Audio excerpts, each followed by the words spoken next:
Prys die Here. Jy kan vir my jou Bybel oopmaak daarso.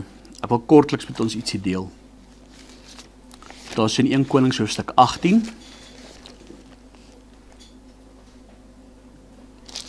En dan ook in 1 Timoteus hoofstuk 3, of hoofstuk 2. Ek wil 'n bietjie met ons praat oor die altaar van die Here. En dit is iets wat ek dink in vandag se tyd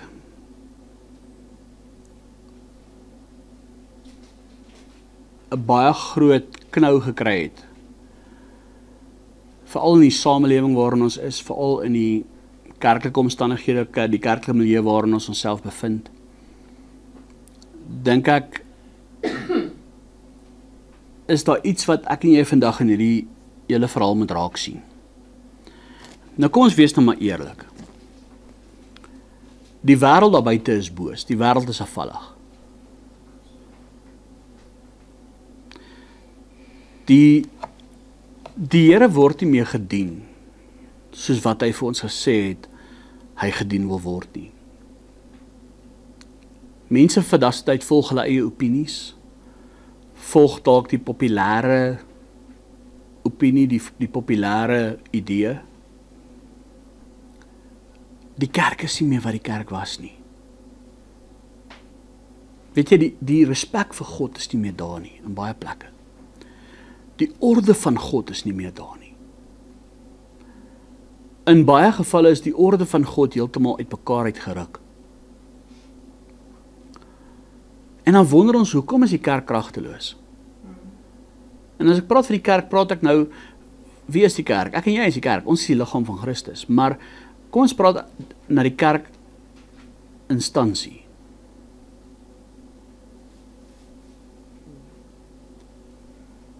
Ek kry elke dag hierdie vraag, na watter kerk kan ek gaan, watter kerk kan ek gaan besoek, watter kerk kan ek by? My issue is waar die evangelie verdraai word, of nie gepreek word nie, of 'n ander evangelie gepreek word. Dis waar my probleem lê. Want die woord van die Here sê vir ons, is Christus verdeeld. In Korintiërs skryf Paulus, sê, ek het gehoor as skeringe onder julle. Dat sommige van julle sê, ek is van Paulus, ek is van Apollos, ek is van Cephas. Dan vra hy, is Christus verdeeld? Jy sien, die woord van die Here sê vir ons, daar is een geloof, een Here, een doop. Ons veronderstel om een boodskap te preek. Paulus skryf ook vir hulle in Korintiërs, en hy sê vir hulle, ek het my voorgenem niks anders onder julle te hoor, as Jesus Christus en hom as gekruisigde nie. Gaan kyk wat skryf hy in 1 Korintiërs 2 vers 2.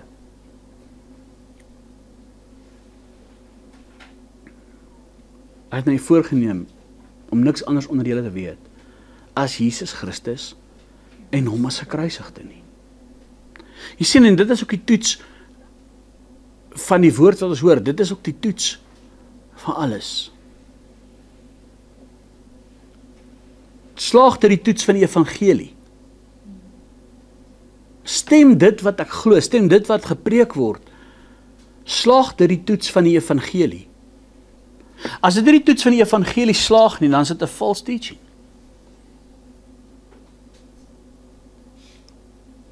Ons hoor nie meer preke van bekeer jou nie. Ons hoor nie meer preke van breek met die sonde nie. Ons hoor nie meer preke van leef heilig nie. Weet jy wat, in min kerke vandag word die wegraping gepreek. Inteendeel, meer mense stryd dit vandag as enigiets anders. Hoekom? 1 Konings 18 kry ons 'n baie bekende gedeelte in die woord van Elia en die Baal-profete. Israel het afvallig geword, hulle het agter afgode aangehoreer. En Elia het gedink hy het alleen agtergebly, maar hoor wat gebeur hierso. Ons lees daar in 1 Konings 18, ons gaan sommer van vers 1 lees. En 'n geruime tyd daarna het die woord van die Here in die 3de jaar tot Elia gekom en gesê, gaan heen, vertoon jou aan Agab, dan wil ek reën gee op die aarde. En Elia het gegaan om hom aan Agab te vertoon, en die hongersnood was swaar in Samaria. Toe laat Agab Obadja, wat oor die paleis was, roep, en Obadja het die Here baie gevrees, Want toe Sebel die profete van die Here uitgeroei het Obadja 100 profete geneem, hulle 50 man in 'n spelonk weggesteek, hulle met brood en water onderhou. En Agab het vir Obadja gesê, trek deur die land na al die waterfonteine en gaan na al die spruite, miskien sal ons gras kry, sodat ons die perde en die muile in die lewe kan hou, en van die vee nie hoef uit te roei nie. En hulle het die land onder mekaar verdeel om deur te trek, en Agab het afsonderlik met een pad getrek, en Obadja het afsonderlik met 'n ander pad getrek. Terwyl Obadja op pad was, kom Elia hom met eens tegemoet, en toe hy hom erken, val hy op sy aangesig en vra, is dit u my Heer Elia? En hy sê, ja, dit is ek, gaan sê aan jou Heer Elia is daar. Maar hy vra, wat het ek gesondig, dat u dienaar oorgee in die hand van Agab, om my om die lewe te bring? So waar is die Here u God leef? Daar is geen nasie of koninkryk waar my Heer nie ingestuur het om u te soek nie. En as hulle sê, hy is nie hierdie, dan laat hy die koninkryk en die nasie sweer dat hulle u nie kon vind nie. En nou beveel u gaan sê vir jou Here, Elia is daar. As ek nou van u af weggaan en die gees van die Here u wegneem, ek weet nie waarheen nie, en ek kom Agab berig en hy vind u nie, dan sal hy my doodmaak en doen dan vrees die Here van sy jeug af. Is dit nie aan my Heer meegedeel wat ek gedoen het toe Sebel die profete van die Here gedood het nie, dat ek van die profete van die Here 100 man 50 in 'n spelonk weggesteek het, hulle met brood en water onderhou het? En so gaan Obadja en hy probeer nou met Elia nou redeneer. Maar eventueel gaan Obadja en hy kom Agab tegemoet aan vers 16. En Obadja het Agab tegemoet gekom en hom het meegedeel en Agab het Elia tegemoet gegaan. Nou kyk nou, wat is die eerste ding wat Agab vir Elia sê? Net toe Agab Elia sien, vra Agab vir hom, is dit jy jou beroerder van Israel? So hy sê vir hom, is dit jy jou instigator? Jou moeilikheidmaker? Jy wat mos teen my praat, jy wat mos teen my afreik, jy is mos die moeilikheidmaker, jy is mos die een wat kom krap waar dit nie juk nie. Jy is mos die ou wat dinge sê wat nie gesê moet word nie. Is dit jy jou beroerder van Israel? Jy steek die mense op. Maar kyk Elia se houding. Toe sê hy, ek het Israel nie in beroering gebring nie, maar u en die familie, deurdat u die gebooie van die Here verlaat het en agter die Baals aangeloop het. En hy sê vir hom, stuur dan nou, laat die hele Israel by mekaar kom op die berg Karmel. So Elia is bold. Die oomblik toe hy, en ek wil trek het nou deur na vandag se tyd. Ek wil hê in konteks nou met hierdie gedeeltes wat ons nou gaan lees, wil ek dit in konteks bring met vandag se tyd. Die oomblik wanneer jy sal spreek teen valsheid. Die oomblik wanneer jy sal spreek teen iets wat nie ooreenstem met God se orde nie. Wat nie gaan ooreenstem met God se woord nie. Wat is die eerste ding wat hulle vir jou gaan sê? Is dat jy jou beroerder? Jy gaan lyk soos die vark in die verhaal. Because why? Jy stuur waar hulle nie like om gestuur te word nie. Jy sien, want ek en jy het een opdrag ontvang van die Here, gaan preek die evangelie. Ek wil niks anders onder jou weet as Jesus Christus en hom as gekruisigde nie. Die woord van die kruis is wel dwaasheid vir die wie verlore gaan, maar vir ons wie gered word, is dit die krag van God. Jy sien, en die oomblik wanneer jy is 'n instansie of 'n groep of 'n persoon aanspreek, wat sê, maar wat 'n evangelie preek jy hier? Waarmee is jy besig? Wat doen jy? Is dit jy jou beroerder van Israel?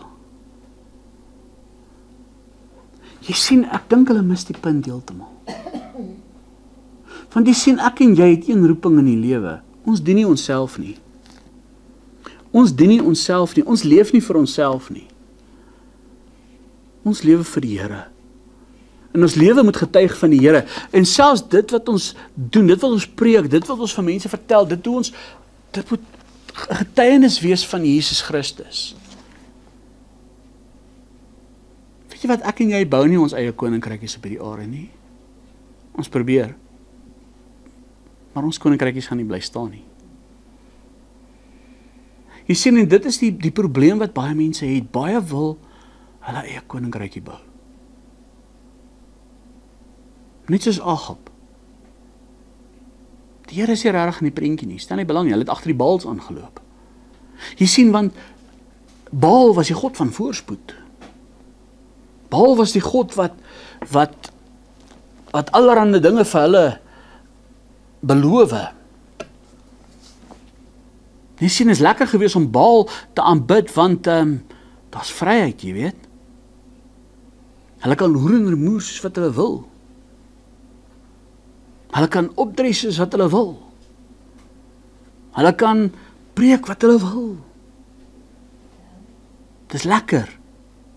Jy weet, daar word nie vir jou gesê,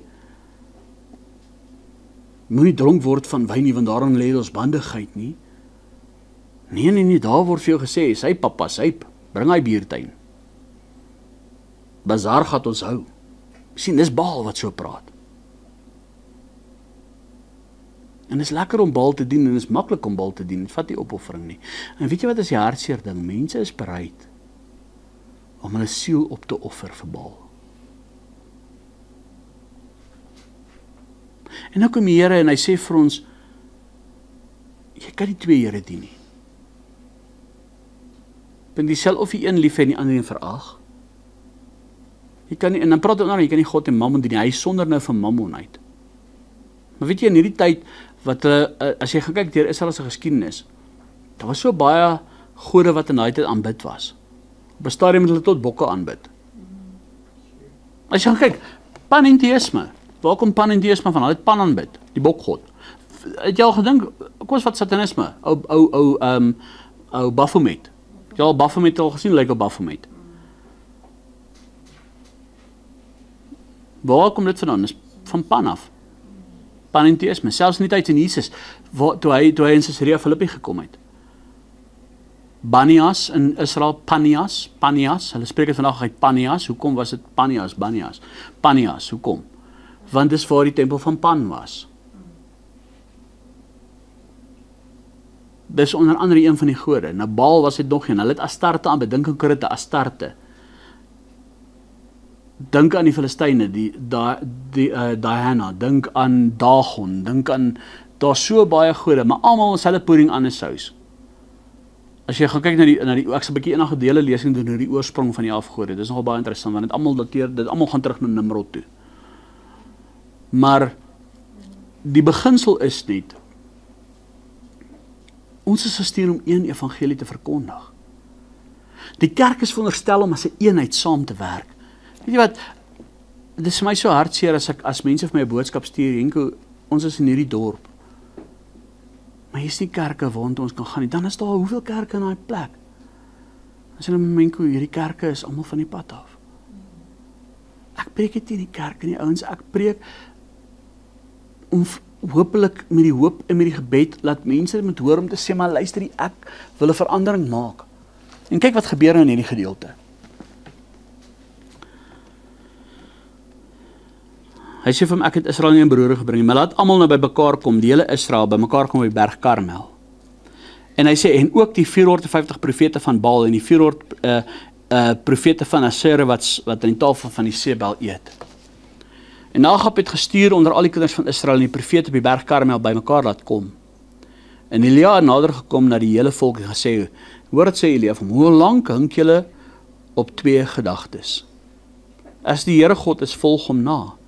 As Baal dit is, volg hom na, maar die volk het hom niks geantwoord nie. Sometimes silence speaks louder than words. Een man staan voor 3 miljoen Israeliete. Die hele volk het daar by mekaar gekom. Een man voor 3 miljoen en sê, as God is, volg hom. Dien hom. As Baal dit is, dien hom. Hoe lank hink julle nog op twee gedagtes? Jy kan nie God en Baal dien nie. En hoor dat ek vandag vir die kerkinstansie wil sê, jy kan nie God en Baal dien nie. Hoe lank hink die kerk nog op twee gedagtes?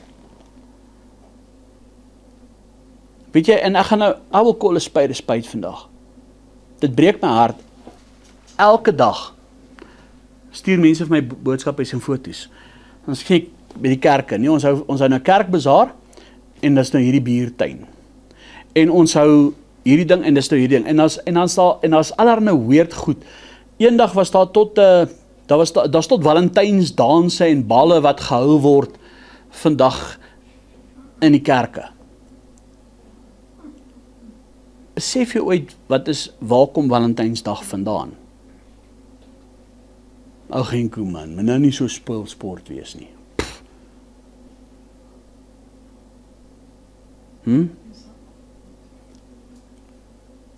Gaan kyk 'n bietjie, wat gaan vandag aan?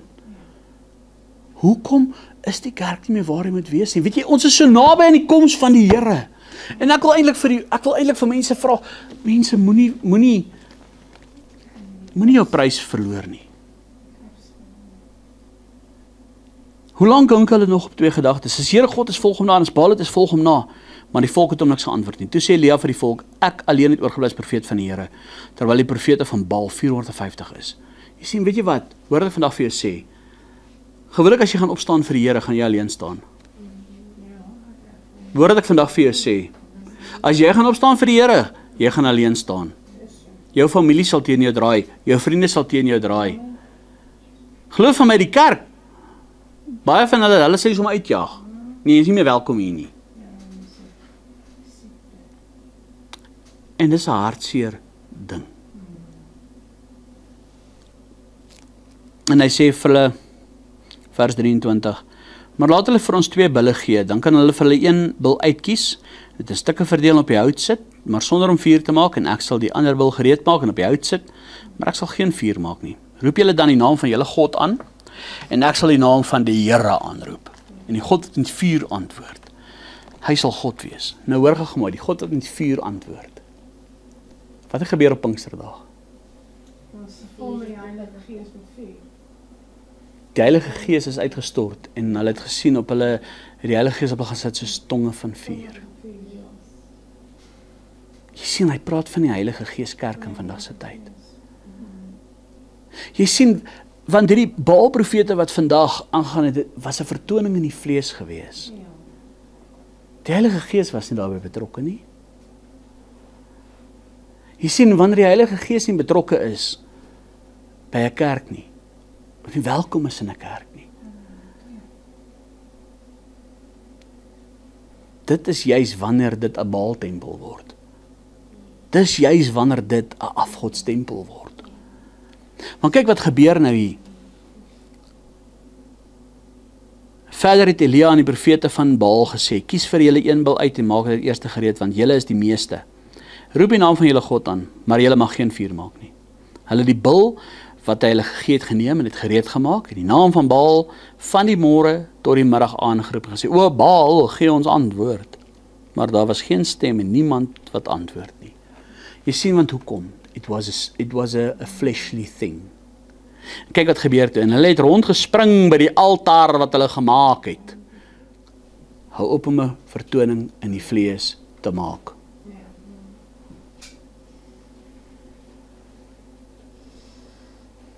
Jy het nie nodig, as jy you know what, God's word is like a lion. You don't need to defend it, you just have to let it loose. Jy hoef nie rond te spring en rond te dans om God se woord los te laat nie. Dis die Heilige Gees wat dit lewend maak in mense se harte. Hierdie ou preek so boring, want hy sit daar agter 'n kant, so wat. Prys die Here. As die Heilige Gees nie tot jou hart kan spreek nie. Maar ek praat van 'n mens moet oppas as jy by die woord van die Here kom,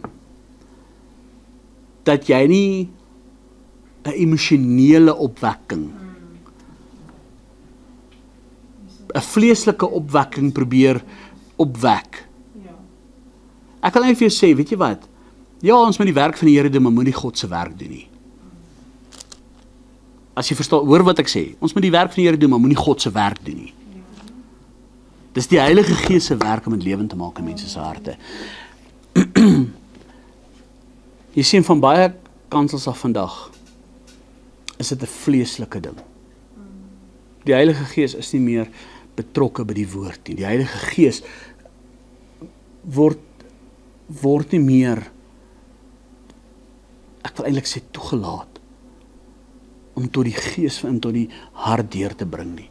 Because, in vandag se tyd, dit het my so gegrief, ek sien nou die dag 'n ding, ek wil dit nog doen, ek het in die verlede, jare terug, het ek 'n ding gedoen in die valse Heilige Gees.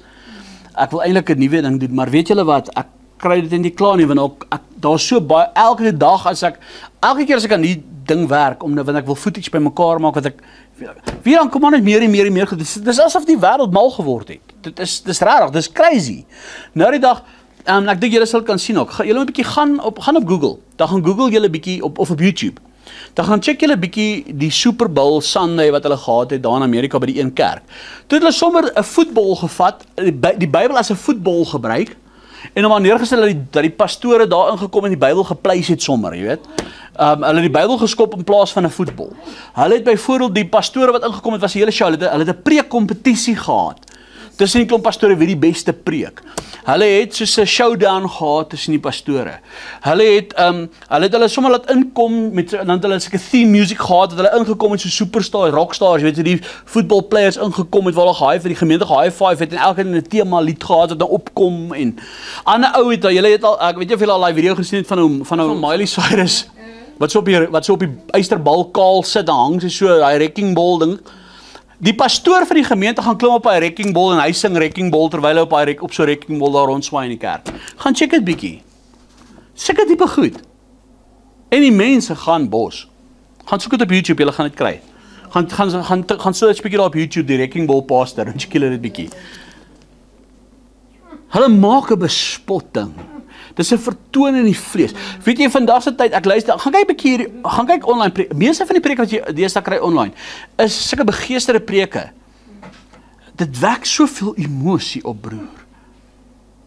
En dan dink ek by myself, waar is die Heilige Gees betrokke? Maar in elk geval, maar hulle die van die môre tot die middag aangeroep, o Baal, gee ons antwoord. Maar daar was geen stem, niemand wat antwoord nie. Hulle het rondgespring met die altaar wat hulle gemaak het. Toe dit middag was, het Elia met hulle gespot en gesê, roep hard, hy is mos 'n God, hy is seker gepeins, of hy het hom seker afgesonder. Hy is seker op 'n reis, miskien slaap hy, moet wakker word. Ek kan nie, kyk sy boldness. Hey, nee man, julle roep nie hard genoeg nie. Julle perform nie hard genoeg nie. Julle move nie reg nie man, julle dans nie reg nie. Nee man, kom, gooi 'n bietjie peper, speel 'n bietjie parafin, jy weet, word bietjie wakker. Dis nie begeesterd genoeg nie. Kyk nou wat gebeur toe. Vers 28, en hulle het hard geroep en hulle self volgens hulle gebruik met swaarde en spiese stikkend gekerwe, tot die bloed op hulle uitgespuit het. Hulle het naderhand so radikaal geword in hulle vleeslike performance. Hulle sommer hulle self begin sny daarso, papa, tot die bloed het gespat. My spot, kyk vers 29, toe die middag verby was, het hulle begin raas tot op die tyd dat die spysoffer gebring word, maar daar was geen stem en niemand wat antwoord nie en geen opmerksaamheid nie. Hoekom? Want jou vleeslike performance kan nie die vuur van die Heilige Gees aansteek nie. Die Heilige Gees reageer nie op 'n mens se performance nie.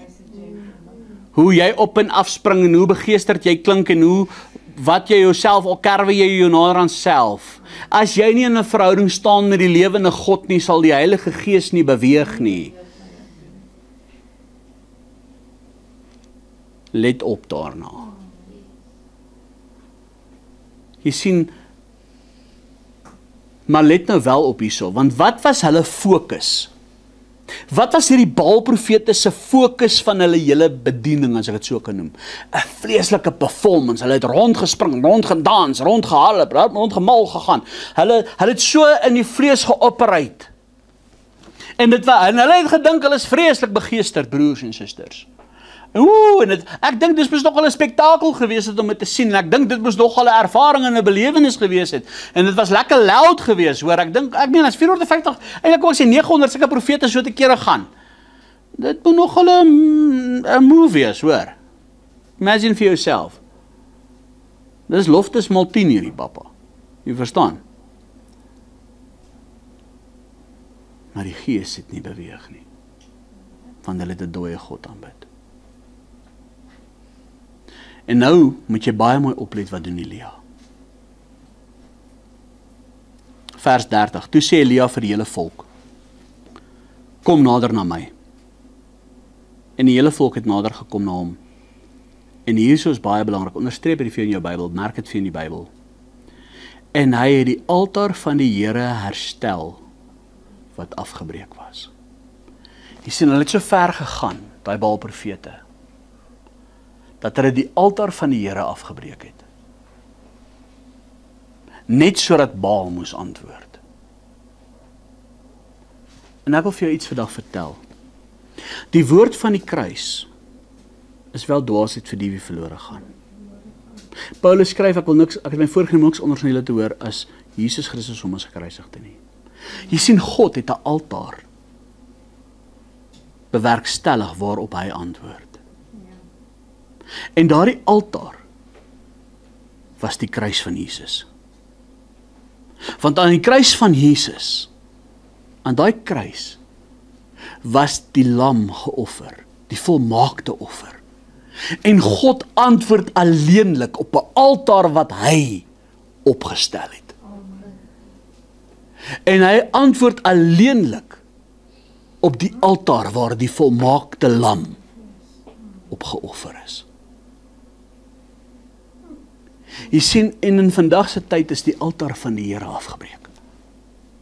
Die Baal profete het die altaar van die Here afgebreek. Vir baie mense vandag is die kerk 'n laughing stock. Die kerk is vir baie mense 'n joke. Die kerk loop leeg. Mense stel nie by belang in die kerk nie. Hoekom nie? Want dit het 'n Baal altaar geword. Weet jy hoe gaan ons die kerk herstel? Herstel die altaar van die Here. En wat is die altaar van die Here? Die woord van die kruis. Die woord van die kruis. Want weet jy wat? Jesus het die belofte gegee. En hy het gesê, ek gaan, maar ek sal my Vader bid. En hy sal aan julle 'n ander trooster stuur. En op Pinksterdag het Jesus dit vervul. Toe die Heilige Gees soos tonge van vuur, waar God met vuur geantwoord het. Deur die altaar van Jesus, deur die kruis van Jesus. Jy sien, die Heilige Gees kan slegs beweeg waar die woord van die kruis gepreek word. Want dit is die middel. Dit was die offer.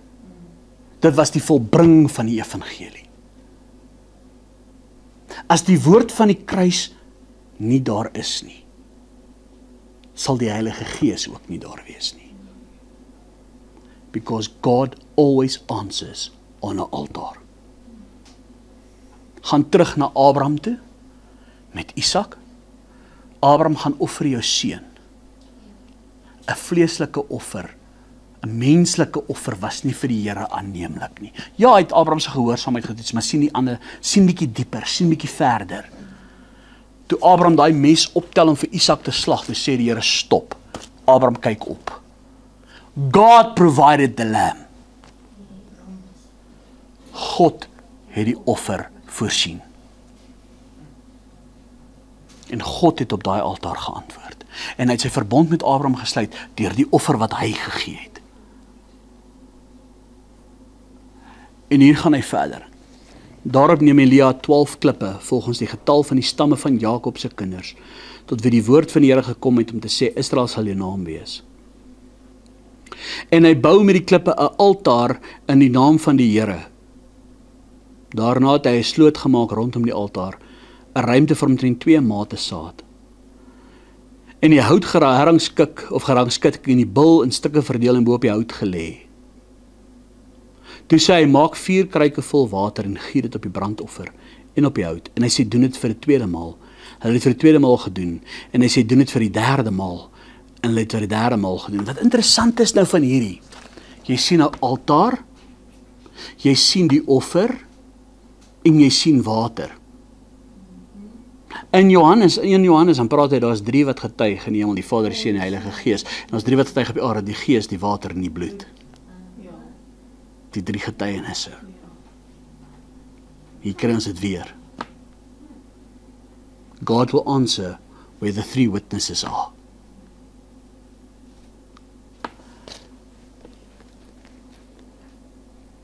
En hy sê, doen dit vir 'n tweede maal. Hulle het vir 'n tweede maal gedoen. En hy sê, doen dit vir 'n derde maal. Hulle het vir 'n derde maal gedoen.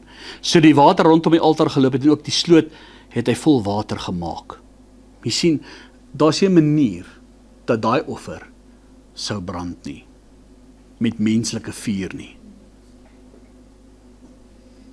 Maak nie saak wat 'n mens doen. Elia het seker gemaak dat geen menslike vuur en menslike hande daai vuur kan aansteek nie. As jy ook gaan lees in die Bybel, in die tabernakel, die altaar van die Here, toe die Here toe hulle die tempel ingewy, die tabernakel ingewy het, het hy vir hulle gesê dat God het die vuur aangesteek van die offer. Daar het 'n vuur uitgekom uit die allerheiligste uit, van die verbondsark af, en het die vuur op die altaar aan die brand gesteek. En daai vuur mag nie dood gegaan het nie. God het die vuur voorsien. En God het die brandoffer aangesteek. En as jy lees in Levitikus 10, dan lees jy van Nadab en Abihu, wat die Aaron se seuns wat die vuur laat doodgaan het en vreemde vuur voor die Here gebring het. En God het hulle getref met die dood. Jy sien, daai vreemde vuur wat die mens aangesteek het, verdien die dood. Jy gaan nie die Here besef, jy gaan nie die Here beleef nie, want vreemde vuur kan nie voor die Here aangesteek word nie. Kan nie die Here verheerlik nie. As God nie daai vuur aansteek, jy gaan die Heilige Gees nie in jou lewe beweeg nie. En die Heilige Gees antwoord uitsluitlik op die offer wat die Here voorsien het op die altaar, die woord van die kruis.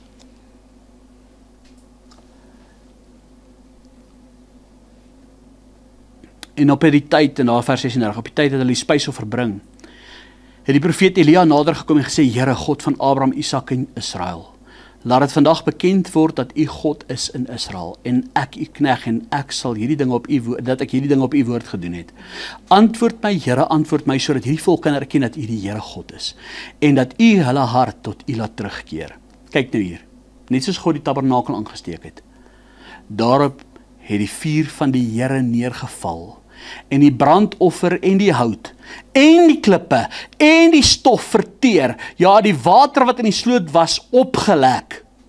Kan jy vir jouself dink wat 'n blast was dit gewees?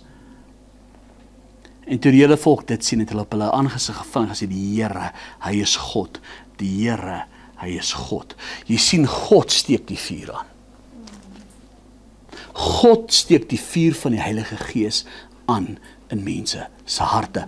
Alleenlik hulle waar die offer gebring is op die altaar wat die Here voorsien het. Herstel God se altaar, herstel die woord van die kruis, herstel die woord van die kruis. God antwoord op 'n altaar. En die vuur sal aangesteek word op 'n altaar wat God voorsien het. Jy sien, wanneer ons vreemde vuur bring, gaan lees 'n bietjie Levitikus 10, daai eerste gedeelte. As daar vreemde vuur gebring word, wat die Here nie aangesteek het nie, kan jy vir jouself indink, Elia maak dit feitelik onmoontlik, vir enige mens, dat niemand van hulle kon sê, maar Elia, jy die vuur aangesteek nie. Because he knew the fire doesn't come from a person. Die vuur kom nie uit my en jou uit nie. En dis wat ons nodig het vandag in die kerk. Herstel die altaar van die Here. Die woord van die kruis. Kom weer in die orde van God soos hy dit ingestel het. Die woord van die kruis is wel dwaasheid vir die wie verlore gaan. Vir ons wie gered word, is dit die krag van God. Jy sien, die altaar lê in verwoesting. Want die wêreld het ingeslyp in die kerk, En die kerk het 'n entertainment center geword. En die kerk het 'n plek geword vir 'n vertoning in die vlees, net soos hierdie klomp Baal-profete rondgespring en rondgedans het en 'n show opgesit het. Word vandag ook in baie kerke net 'n show opgesit. En jy preek al weet in die kerke, ja, ek moet. Herstel die altaar van die Here. Weet jy hoe gesond 'n kerk is? Dis nie hoeveel lidmate jy het nie. Dis nie hoeveel finansies in daai kerk is nie. Dis hoeveel van daai lidmate die Here dien. En die Here volg. En wie se lewens verander word. En weet jy wat? Het gaan nie net oor die instansie, die gebou nie. Ek en jy is die kerk. Ek en jy is die liggaam van Christus. As ek en jy 'n vreemde vuur aansteek, gaan nou nie vrug op die arbeid wees nie. Herstel die altaar van die Here. Kom weer terug. Ek wil basies sê, as God is, dien hom. Volg hom na. As Baal God is, volg hom na. Maar wees dit verseker, Baal is 'n dooie God. Dit is 'n vals vuur. Daar is geen vuur nie. Dit is 'n vertoning in die vlees. Dit is entertainment. Dit lyk geestelik, dit klink geestelik, dit voel geestelik. En weet jy wat, die meerderheid volg dit na.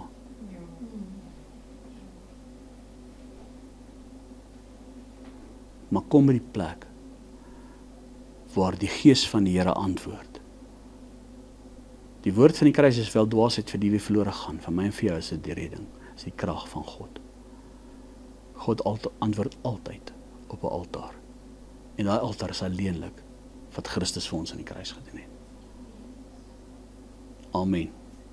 Kom ons lê daar. Vader, ek sê vir U dankie vanaand vir hierdie woord. Dankie Here dat U met ons vanaand hierdie afspraak gehad het. En Here, U weet vir wie is hierdie woord bedoel, waantoe dit moet gaan. Here, ek weet nie, maar U weet. En ek wil bid, Here, dat die regte ore dit sal hoor vanaand. Here, dat die kerk as instansie en as liggaam van Christus, in beide gevalle, Here, weer sal terugkeer in die altaar herstel. Vader, dat ons weer die evangelie najaag, navolg. Dat ons weer die evangelie gaan uitdra in die wêreld daar buite.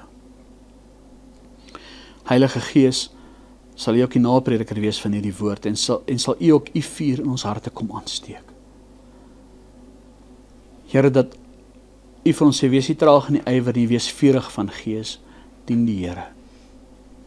Here, dat ons U sal dien met ons hele hart, hele verstand, dat dit nie 'n vertoning in die vlees sal wees nie, maar dat ons U sal dien met ons hele hart en ons hele verstand. Vader, seën vanaand hierdie woord in ons harte, en Heilige Gees sal U die naprediker wees, om dit lewend te maak in ons harte. Ek bid dit vanaand in Jesus naam. Amen.